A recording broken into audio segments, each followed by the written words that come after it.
Selamat bergabung kepada Benik dan teman-teman. Pada kesempatan kali ini, kami kelompok 2 akan mencoba menjelaskan mengenai G20 atau OECD, Principle of Corporate Governance, Part 4, 5, and 6. Sebelumnya perkenalkan, nama saya Jim Octavianus Gustrianto dengan NIM 172114061. The role of stakeholders in corporate governance atau peran pemangku kepentingan dalam tata kelola perusahaan. Kerangka tata kelola perusahaan harus mengakui hak pemangku kepentingan yang ditetapkan oleh hukum ataupun melalui kesepakatan bersama, demi mendorong kerjasama aktif antar perusahaan dan pemangku kepentingan dalam menciptakan kekayaan, pekerjaan, dan keberlanjutan perusahaan yang sehat secara finansial. Peran pemangku kepentingan sendiri terbagi menjadi 6. Yang pertama yaitu hak para pemangku kepentingan yang ditetapkan oleh hukum atau melalui kesepakatan bersama yang harus dihormati. Dari segi hukum sendiri, misalnya ada ketenaga kerjaan, hukum bisnis, komersial, lingkungan, dan kepailitan, atau berdasarkan kontrak, seperti hubungan yang harus dihormati perusahaan. Di dalam prakteknya, masih banyak perusahaan yang membuat tambahan komitmen kepada pemangku kepentingan, dan perhatian atas reputasi perusahaan, serta kinerjanya dari perusahaan itu sendiri. Namun, pada kasus yang berbeda di perusahaan multinasional, seringkali membutuhkan pengakuan atas kepentingan yang lebih luas daripada hal-hal yang disebutkan sebelumnya. Nah, dalam kepentingan yang lebih luas, di beberapa yurisdiksi dapat dicapai dengan penggunaan pedoman OECD untuk perusahaan tersebut. Yang kedua adalah jika kepentingan pemangku kepentingan dilindungi oleh hukum, pemangku kepentingan harus memiliki kesempatan untuk mendapatkan ganti rugi yang efektif atas pelanggaran hak-hak mereka. Kerangka hukum dan prosesnya harus transparan dan tidak menghalangi kemampuan para pemangku kepentingan untuk berkomunikasi dan mendapatkan ganti rugi untuk pelanggaran hak. Yang ketiga adalah mekanisme partisipasi karyawan harus diizinkan untuk dikembangkan. Mekanisme untuk partisipasi dapat menguntungkan perusahaan secara langsung maupun tidak langsung melalui kesiapan karyawan. Contohnya, pada proses tata kelola seperti Dewan Kerja yang mempertimbangkan sudut pandang karyawan dalam keputusan kunci. Dikarenakan karyawan terjun secara langsung dalam pekerjaan dan bisa jadi sudut pandang dari karyawan tersebut dianggap lebih baik. Atau hal ini membuat keputusan yang diambil menjadi lebih baik lagi. Yang keempat adalah di mana pemangku kepentingan berpartisipasi dalam proses tata kelola perusahaan. Mereka harus memiliki akses ke informasi yang relevan, memadai, dan dapat diandalkan secara tepat waktu dan teratur. Hal ini menjadi penting bagi pemangku kepentingan untuk memiliki akses informasi yang diperlukan, supaya mereka dapat memenuhi tanggung jawab mereka. Yang kelima adalah pemangku kepentingan termasuk karyawan individu dan perwakilan mereka, yaitu badan, harus dapat dengan bebas mengkomunikasikan keprihatinan mereka tentang praktik ilegal maupun praktik tidak etis kepada dewan dan otoritas publik yang kompeten, dan hak mereka tidak boleh dikompromikan untuk melakukan ini. Praktik tidak etis dan ilegal biasanya dilakukan oleh pejabat perusahaan, mungkin tidak hanya melanggar hak para pemangku kepentingan, tetapi juga merugikan perusahaan, pemegang saham, serta karyawan itu sendiri. Maka daripada itu, menetapkan prosedur dan tempat aman untuk pengaduan oleh karyawan, baik secara pribadi maupun melalui badan, terkait perilaku ilegal dan tidak etis yang dilakukan oleh pejabat perusahaan menjadi penting.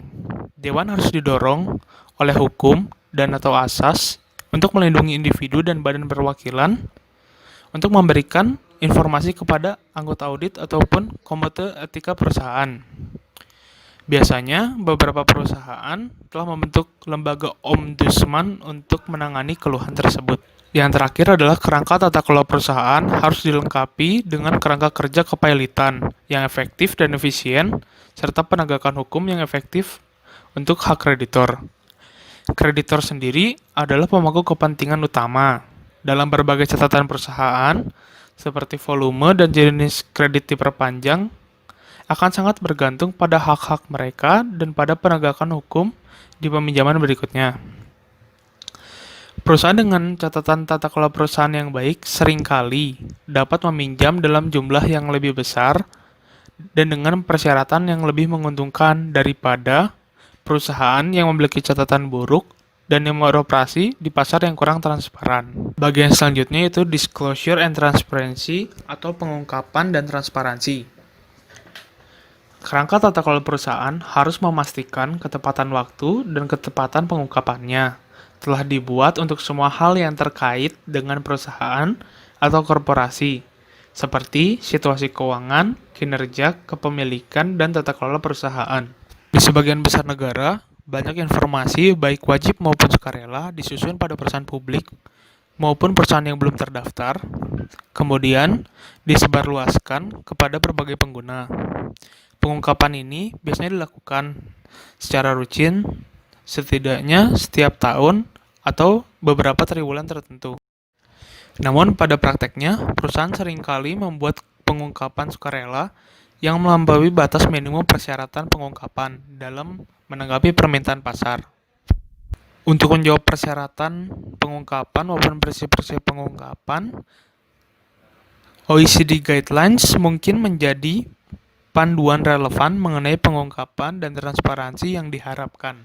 Lebih lanjut, mengenai OECD Guidelines akan dijelaskan oleh Felix. Baik, terima kasih atas waktu yang diberikan. Saya akan melanjutkan tentang bagian pengungkapan dan transparansi. Nama saya Felix Rudi Talentino, NIM 17020. Di sini saya akan menjelaskan tentang pengungkapan harus mencakup, tapi tidak terbatas pada informasi material tentang yang pertama hasil keuangan dan operasi perusahaan. Nah, memang masyarakat dan para pemangku kepentingan yang menggunakan laporan-laporan yang dihasilkan oleh perusahaan itu harus mengetahui, dan perusahaan pun juga harus mengungkap hasil keuangan dan operasi perusahaannya. Nah, yang utama adalah laporan keuangannya yang telah diaudit dan menunjukkan kinerja keuangan, lalu situasi keuangan perusahaan itu bagaimana, apakah baik atau buruk. Nah, laporan keuangannya itu biasanya termasuk neraca, laporan laba rugi, laporan arus kas, dan catatan atas laporan keuangan. Nah, itu semua adalah sumber informasi yang paling banyak digunakan di perusahaan. Tetapi ini semua memang harus diungkap supaya para pemangku kepentingan, pengguna laporan keuangan, dan masyarakat sekitar juga mengerti apa yang sedang terjadi pada perusahaan tersebut. Lalu yang kedua, tujuan perusahaan dan informasi non-keuangan. Selain tujuan komersialnya, perusahaan didorong untuk mengungkapkan kebijakan dan kinerja yang berkaitan dengan akuntansi hijau, seperti etika bisnis, lingkungan, dan materi bagi perusahaan. Lalu ada masalah sosial, hak asasi manusia, dan komitmen kebijakan publik lainnya. Nah, di bagian ini lebih menunjukkan perusahaan itu apakah melaksanakan akuntansi hijau apa tidak, karena itu berkaitan dengan lingkungan, lalu sosial, dan tanggung jawab perusahaan. Maka dari itu, masyarakat, pemangku kepentingan, pengguna laporan keuangan juga harus mengerti apa yang dilakukan perusahaan di informasi non-keuangannya, seperti pelaksanaan akuntansi hijau. Lalu yang selanjutnya itu ada kepemilikan saham utama, termasuk pemilik manfaat dan hak suara.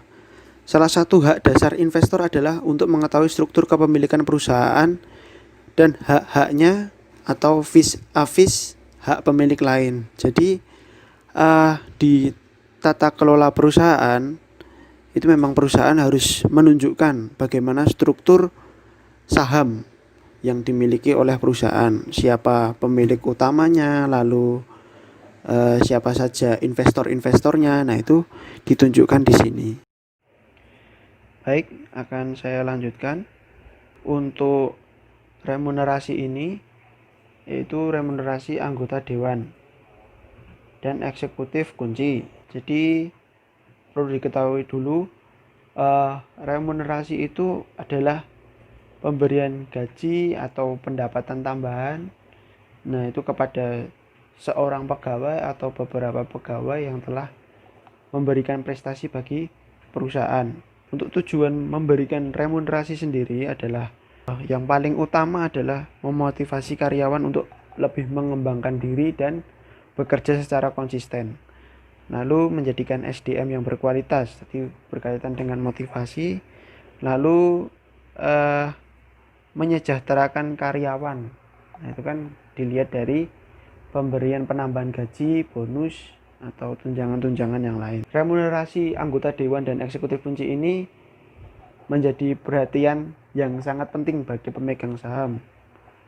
Karena ya pemegang saham ingin mengerti seberapa jauh, seberapa besar kontribusi yang diberikan anggota dewan dan eksekutif kunci terhadap perusahaan. Nah, yang menarik di sini itu hubungan antara remunerasi dan kinerja perusahaan dalam jangka panjang. Selanjutnya ada informasi tentang anggota dewan, termasuk seperti kualifikasi, proses seleksi, terus jabatan di perusahaan itu apakah mereka dianggap independen oleh dewan atau tidak. Nah, investor itu memerlukan informasi tentang anggota dewan yang ada di perusahaan, lalu eksekutif kunci itu untuk mengevaluasi pengalaman. Nah, tadi kan dikatakan bahwa informasi tentang anggota dewan itu termasuk kualifikasi mereka, terus proses seleksi, bagaimana kok bisa masuk dalam perusahaan itu. Nah, itu dibutuhkan oleh investor untuk menilai setiap potensi konflik kepentingan yang mungkin mempengaruhi penilaian mereka. Lalu yang selanjutnya ada transaksi pihak terkait. Untuk memastikan bahwa perusahaan dijalankan dengan memperhatikan kepentingan ya perusahaan lalu investornya, penting untuk mengungkapkan sepenuhnya semua transaksi material, pihak berelasi, dan ketentuan transaksi tersebut ke pasar secara individual. Tujuannya apa? Itu untuk ya mengetahui apa saja transaksi yang telah dilakukan perusahaan dan dengan siapa saja itu perlu diketahui. Apakah ada potensi untuk mengembangkan perusahaan atau dapat menjatuhkan perusahaan, dan bagaimana kedepannya itu perlu diketahui oleh semua yang memegang kepentingan. Seperti itu. Selanjutnya ada faktor resiko yang dapat diperkirakan. Nah, pengguna informasi keuangan dan pelaku pasar itu perlu mengetahui apa saja resiko-resiko yang dapat diperkirakan secara wajar. Nah, resiko yang dimaksud adalah resiko yang dapat mempengaruhi perusahaan. Contohnya itu resiko tentang geografis perusahaan, lalu komoditas perusahaan, lalu resiko pasar keuangan termasuk resiko suku bunga atau mata uang, lalu resiko perilaku bisnis, dan resiko yang terkait dengan lingkungan. Jadi gunanya nanti untuk lebih ke keberlangsungan perusahaan. Apakah resiko ini dapat mempengaruhi perusahaan secara signifikan atau tidak.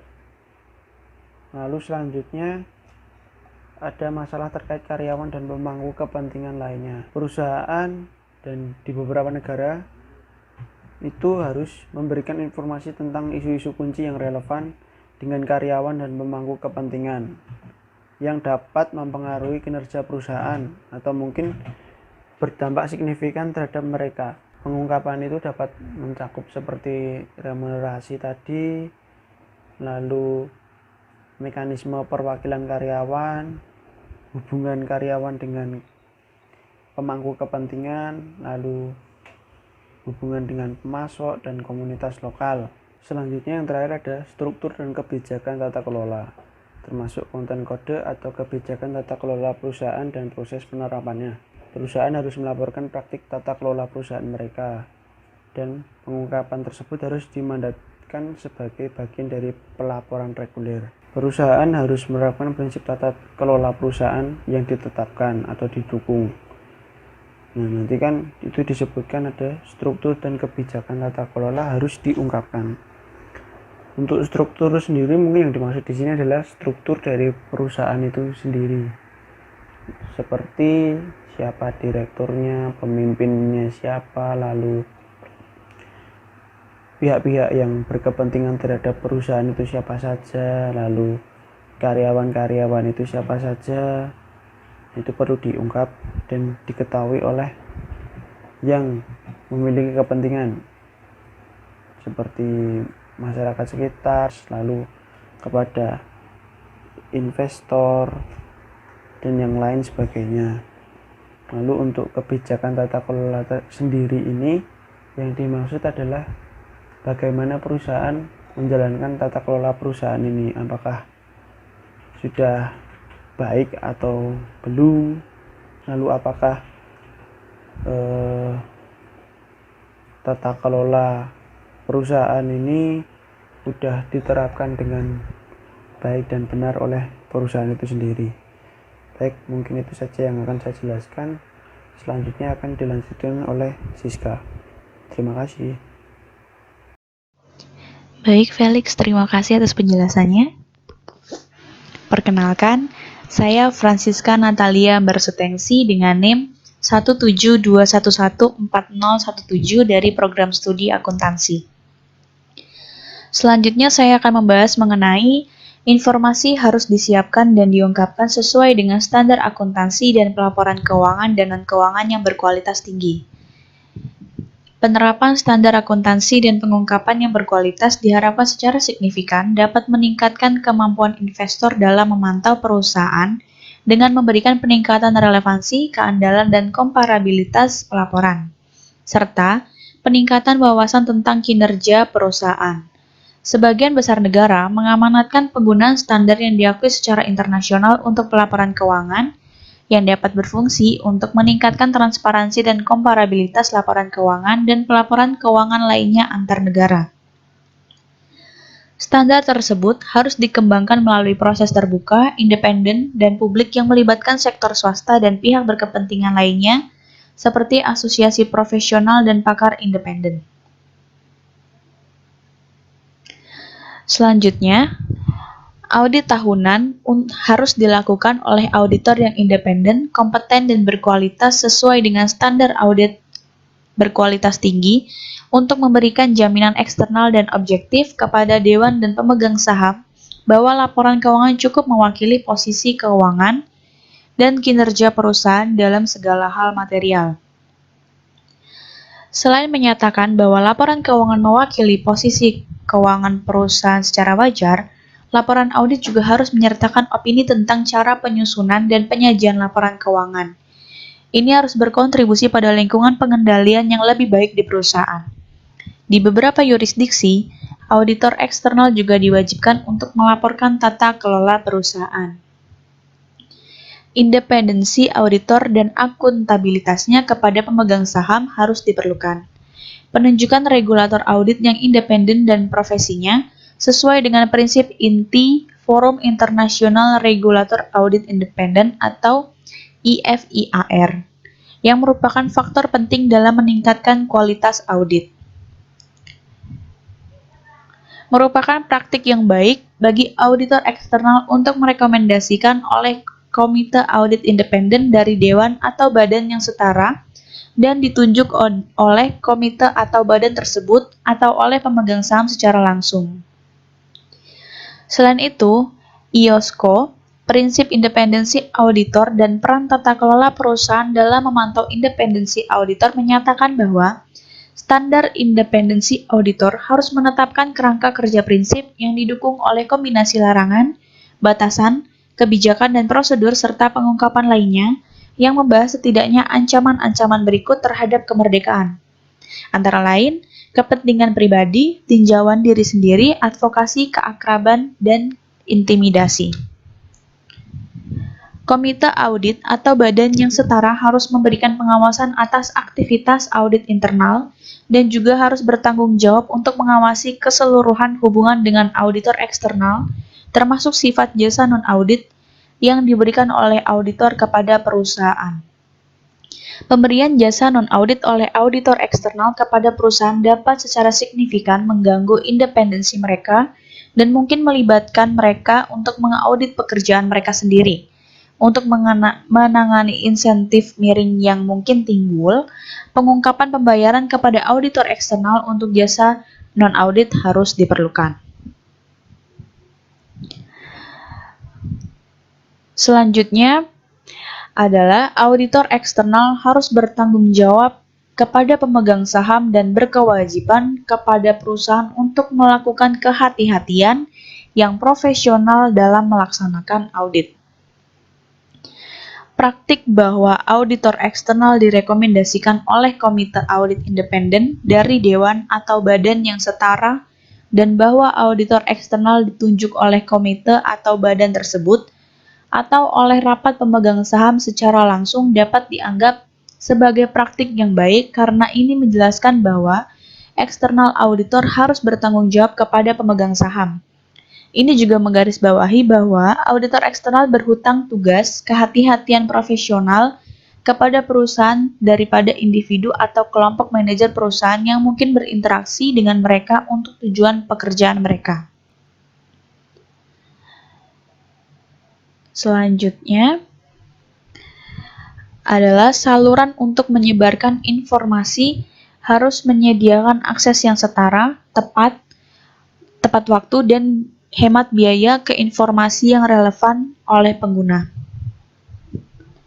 Saluran untuk penyebaran informasi dapat menjadi sama pentingnya dengan konten informasi itu sendiri. Meskipun pengungkapan informasi sering kali diatur oleh undang-undang, pengarsipan dan akses ke informasi bisa menjadi rumit dan mahal. Pengarsipan laporan hukum telah sangat ditingkatkan di beberapa negara dengan sistem pengarsipan dan pengambilan data elektronik. Negara harus melangkah ke tahap berikutnya dengan mengintegrasikan berbagai sumber informasi perusahaan, termasuk pengajuan pemegang saham. Situs web perusahaan juga memberikan peluang untuk meningkatkan penyebaran informasi, dan beberapa negara sekarang sudah mewajibkan perusahaan untuk memiliki situs web yang menyediakan informasi yang relevan dan signifikan tentang perusahaan itu sendiri. Ketentuan pengungkapan berkelanjutan yang mencakup pengungkapan berkala dan pengungkapan berkelanjutan atau terkini yang harus disediakan secara ad hoc harus diperlukan. Selanjutnya adalah tanggung jawab dewan. Kerangka tata kelola perusahaan harus memastikan panduan strategis perusahaan, pemantauan manajemen yang efektif oleh dewan, dan akuntabilitas dewan kepada perusahaan dan pemegang saham.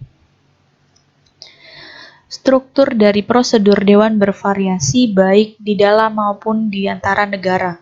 Beberapa negara memiliki dewan dua tingkat yang memisahkan fungsi pengawasan dan fungsi manajemen menjadi badan yang berbeda. Sistem seperti itu biasanya memiliki dewan pengawas yang terdiri dari dewan non-eksekutif. Yang dimaksudkan dewan non-eksekutif itu adalah menurut Kietso et al. Pada tahun 2013, non-eksekutif direktur adalah individu yang berasal dari luar perusahaan atau tidak terkait dengan pihak manapun yang ditunjuk sebagai alat untuk melakukan pengawasan terhadap aktivitas yang dilakukan oleh direktur eksekutif. Selain itu, juga ada dewan manajemen yang seluruhnya terdiri dari dewan eksekutif. Negara lain memiliki dewan kesatuan yang mempertemukan anggota dewan eksekutif dan non-eksekutif. Di beberapa negara ada juga badan hukum tambahan untuk tujuan audit. Prinsip ini dimaksudkan untuk berlaku untuk struktur dewan apapun yang dibebankan dengan fungsi yang mengatur perusahaan dan pemantauan manajemen. Bersamaan dengan memandu strategi perusahaan, Dewan Komisaris terutama bertanggung jawab untuk memantau kinerja manajerial dan mencapai keuntungan yang memadai bagi pemegang saham, sambil mencegah konflik kepentingan yang menyeimbangkan tuntutan yang bersaing pada perusahaan. Agar Dewan dapat secara efektif memenuhi tanggung jawabnya, mereka harus dapat melakukan penilaian yang objektif dan independen. Tanggung jawab Dewan penting lainnya adalah mengawasi sistem dan sistem manajemen risiko yang dirancang untuk memastikan bahwa perusahaan mematuhi undang-undang yang berlaku, termasuk undang-undang pajak, persaingan, tenaga kerja, lingkungan, kesempatan yang sama, kesehatan, dan keselamatan. Di beberapa negara, perusahaan merasa berguna untuk secara eksplisit mengartikulasikan tanggung jawab yang diemban oleh dewan dan tanggung jawab yang menjadi tanggung jawab manajemen. Dewan tidak hanya bertanggung jawab kepada perusahaan dan pemegang sahamnya, tetapi juga memiliki kewajiban untuk bertindak demi kepentingan terbaik mereka. Selain itu, Dewan diharapkan memperhatikan dan menangani secara adil kepentingan pemangku kepentingan lainnya, termasuk karyawan, kreditor, pelanggan, pemasok, dan masyarakat lokal. Sekian dari saya, akan dilanjutkan oleh rekan saya. Perkenalkan, saya Lafrida Rianita dengan NIM 172114027 akan melanjutkan penjelasan mengenai bagian-bagian dari tanggung jawab Dewan. Yang pertama, anggota Dewan harus bertindak atas dasar informasi lengkap, dengan itikat baik, dengan uji tuntas dan kehati-hatian, dan untuk kepentingan terbaik perusahaan dan pemegang saham. Dua tugas anggota Dewan meliputi yang pertama, yaitu tugas memelihara. Tugas ini mengharuskan anggota Dewan untuk bertindak atas dasar informasi lengkap dengan itikat baik dan dengan uji tuntas. Maksudnya adalah Dewan melakukan pengawasan dengan itikat baik dan kehati-hatian untuk kepentingan perusahaan yang sesuai dengan maksud dan tujuan perusahaan dengan tidak mempunyai kepentingan pribadi, baik secara langsung maupun tidak langsung atas tindakan yang mengakibatkan kerugian. Yang kedua, tugas loyalitas. Tugas ini berkaitan dengan perusahaan dan semua pemegang sahamnya, bukan hanya kepada pemegang saham mayoritas atau kepada perusahaan pengendali grup. Yang kedua yaitu apabila keputusan Dewan dapat mempengaruhi kelompok pemegang saham secara berbeda dengan kelompok pemegang saham lain, Dewan harus memperlakukan semua pemegang sahamnya secara adil. Dalam menjalankan tugasnya, Dewan tidak boleh dipandang atau bertindak mewakili konstitusi mereka masing-masing. Karena anggota Dewan dapat dinominasikan atau dipilih oleh pemegang saham tertentu, sehingga dalam menjalankan tugasnya, anggota Dewan harus memperlakukan pemegang saham dengan seimbang. Yang ketiga, Dewan harus menerapkan standar etika yang tinggi dan mempertimbangkan kepentingan para pemangku kepentingan. Standar etika yang tinggi merupakan kepentingan jangka panjang perusahaan agar memperoleh kredibilitas dalam kegiatan operasional sehari-hari maupun komitmen jangka panjang perusahaan.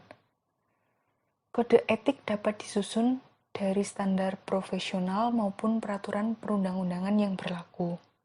Kode etik seluruh perusahaan berfungsi sebagai standar untuk perilaku baik dewan dan eksekutif dalam menetapkan kerangka kerja untuk pelaksanaan penilaian dalam menangani konstituensi yang bervariasi dan seringkali bertentangan.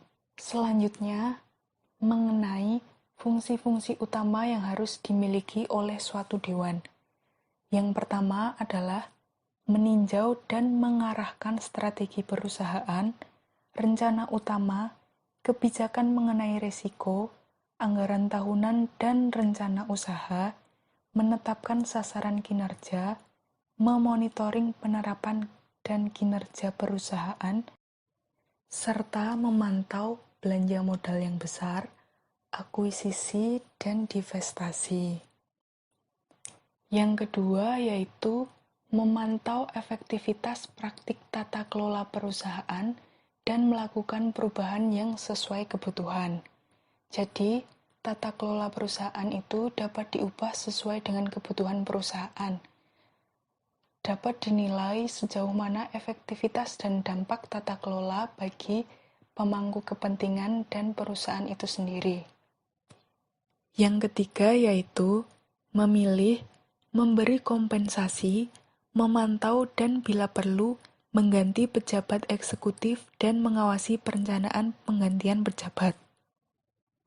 Yang keempat, menyelaraskan remunerasi eksekutif dan dewan direksi dengan kepentingan jangka panjang perusahaan dan pemegang saham. Yang kelima, memastikan proses nominasi dan pemilihan dewan yang formal dan transparan. Ada 3 ketentuan. Yang pertama yaitu, dewan memiliki tanggung jawab khusus untuk memastikan bahwa prosedur yang ditetapkan transparan dan dihormati. Yang kedua, dewan menentukan profil, kompetensi, dan keahlian untuk melengkapi keterampilan dewan yang ada. Yang ketiga, dewan memiliki tanggung jawab untuk mempertimbangkan kandidat yang telah diajukan. Yang keenam, memantau dan mengelola potensi benturan kepentingan manajemen, anggota dewan, dan pemegang saham, termasuk penyalahgunaan aset perusahaan dan penyalahgunaan dalam transaksi dengan pihak yang terkait. Hal ini merupakan fungsi yang penting sehingga dewan harus mengawasi sistem pengandalian internal yang mencakup pelaporan keuangan dan penggunaan aset perusahaan untuk menghindari atau menjaga dari transaksi oleh pihak-pihak terkait yang melanggar. Sekian presentasi dari saya. Selanjutnya akan dijelaskan oleh Helena. Baik, selanjutnya saya Helena Tadea dengan NIM 17159 akan melanjutkan presentasi dari Francisca.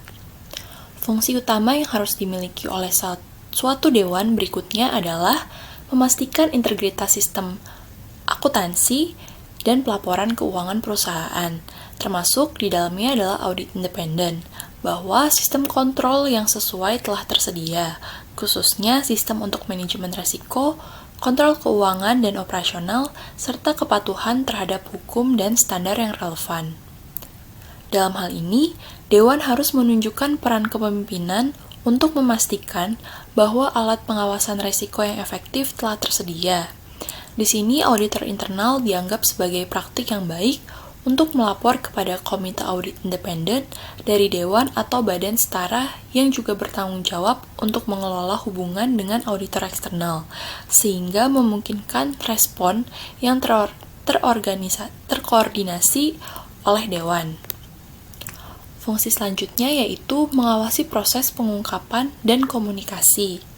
Dalam hal ini, Dewan dan manajemen memiliki tanggung jawab sehubungan dengan pengungkapan dan komunikasi. Perlu ditetapkan dengan jelas oleh Dewan. Di beberapa yurisdiksi, adanya penunjukan petugas hubungan investasi yang melapor langsung kepada Dewan dianggap sebagai suatu praktik yang baik, sehingga terkoordinasi bagaimana proses pengungkapan dan komunikasi dalam suatu perusahaan. Selanjutnya yaitu, Dewan harus dapat melakukan penilaian independen yang objektif tentang urusan perusahaan. Anggota Dewan independen dapat memberikan kontribusi yang signifikan dalam pengambilan keputusan Dewan.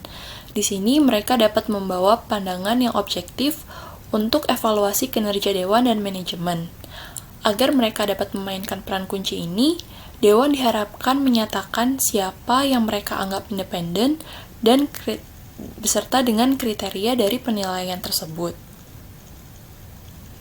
Yang pertama, Dewan harus mempertimbangkan untuk menugaskan anggota Dewan non-eksekutif dalam jumlah yang memadai yang mampu melakukan penilaian independen untuk tugas-tugas yang berpotensi menimbulkan konflik kepentingan. Nah, di sini contoh tanggung jawab utama tersebut adalah memastikan integritas pelaporan keuangan dan non-keuangan, penelaahan atas transaksi pihak terkait, nominasi anggota Dewan dan eksekutif kunci, serta remunerasi Dewan. Yang kedua, Dewan harus mempertimbangkan untuk membentuk komite khusus untuk mendukung Dewan penuh dalam menjalankan fungsinya, terutama dalam hal audit, dan tergantung pada ukuran perusahaan, serta profil resiko juga dalam hal manajemen resiko dan remunerasi. Ketika komite Dewan dibentuk, mandat, komposisi, dan prosedur kerja mereka harus ditentukan dengan baik dan diungkapkan oleh Dewan. Nah, pembentukan komite tambahan terkadang dapat membantu menghindari kelebihan beban komite audit dan memberikan lebih banyak waktu bagi Dewan untuk mengatasi atau mendedikasikan waktunya untuk masalah tersebut. Namun di sini pertanggungjawaban setiap anggota Dewan lainnya harus disusun secara jelas. Baik, poin selanjutnya akan dijelaskan oleh rekan saya Rivaldo. Terima kasih. Terima kasih kepada Helena. Selanjutnya saya akan melanjutkan presentasi dari Helena. Perkenalkan, nama saya Rivaldo Sadres Yanipar dengan NIM 1721141180, di mana saya akan menjelaskan di poin 3.3 yang menyatakan bahwa direksi atau anggota dewan harus mampu berkomitmen bahwa direksi akan menggunakan tanggung jawabnya secara efektif. Yang pertama untuk menjelaskan hal ini adalah terlalu banyaknya jumlah anggota dewan atau layanan yang diberikan anggota dewan itu akan mempengaruhi dari kinerja anggota dewan itu sendiri. Oleh karena itu, beberapa negara telah membatasi jumlah posisi dewan yang ada di dalam sebuah perusahaan. Batasan itu akan meningkatkan efektivitas kinerja dari anggota dewan atau direksi di mata pemegang saham. Dan juga direksi atau anggota dewan harus mampu menggunakan tanggung jawabnya secara efektif. Artinya bahwa katakanlah sebagai seorang CEO, Chief Executive Officer, harus mampu menggunakan tanggung jawabnya secara efektif. Artinya dia memimpin, menggunakan tanggung jawabnya kepada bawahannya untuk meningkatkan kualitas dari perusahaan tersebut. Selanjutnya adalah poin yang ke-3.4, di mana direksi atau anggota harus melakukan evaluasi kinerja secara teratur dan menilai apakah perbedaan latar belakang dan kemampuan yang dimiliki oleh direksi atau anggota dewan berada di titik-titik yang tepat. Artinya bahwa direksi atau anggota dewan harus melakukan evaluasi kinerja secara berkala untuk melihat apakah progres dari setiap anggota dewan atau direksi mengalami kemajuan atau kemunduran, dan jikalau mengalami kemunduran apa yang bisa ditingkatkan, dan jikalau mengalami peningkatan apa yang bisa ditingkatkan lebih tinggi lagi untuk meningkatkan kualitas dari perusahaan tersebut. Dan evaluasi kinerja ini harus dilakukan di seluruh elemen perusahaan mulai dari direksi hingga ke karyawan. Dan juga direksi atau anggota dewan harus menentukan apakah perbedaan latar belakang mulai dari perbedaan kuliah, yang mana contoh ada yang mengambil jurusan hukum, jurusan ekonomi dan lain sebagainya, dan juga ada yang mengambil latar belakang tentang bahwa backgroundnya dia memiliki background di teknik dan lain sebagainya, dan juga kemampuannya. Artinya mampukah seorang anggota dewan untuk memimpin salah satu lini bisnis yang ada di perusahaan tersebut. Dan juga jikalau satu anggota dewan dengan anggota dewan yang lain digabungkan dengan kemampuan dan latar belakang yang berbeda, apakah hal itu akan menjadi sebuah hal yang tepat atau malah itu menjadi sebuah hal yang berisiko. Nah, seperti itu kira-kira untuk poin 3.4 ini. Selanjutnya adalah yang F. Untuk memenuhi tanggung jawab, direksi harus mengakses informasi secara akurat, relevan, dan waktu yang tepat. Artinya bahwa direksi perlu mengakses informasi ketika direksi perlu mengambil sebuah keputusan, di mana itu merupakan sebuah tanggung jawab dari direksi atau anggota dewan. Nah, informasi yang diperoleh harus akurat dan juga harus relevan, harus memiliki kesinambungan dengan apa yang mau dengan pengambilan keputusannya, dan juga timing yang tepat. Artinya dibutuhkan waktu yang pas untuk mengambil keputusan secara tepat.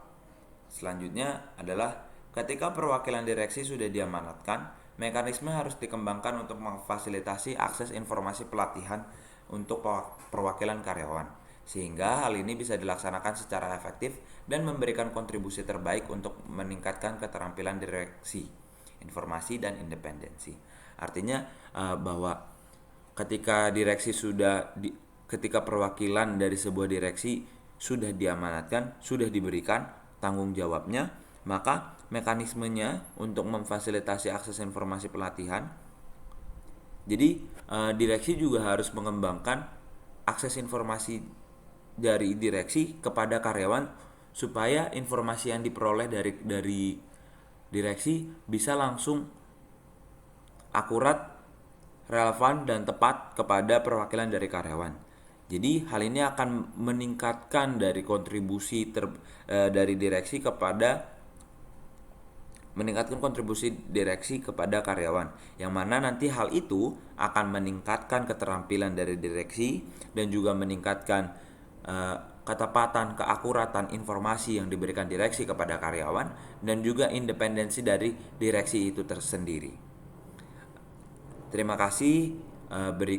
Sudah selesai dengan presentasi kami. Kami berharap bahwa presentasi kami bisa dijelaskan, bisa diterima dengan baik. Mohon maaf jika ada kekurangan kata. Itu saja, terima kasih.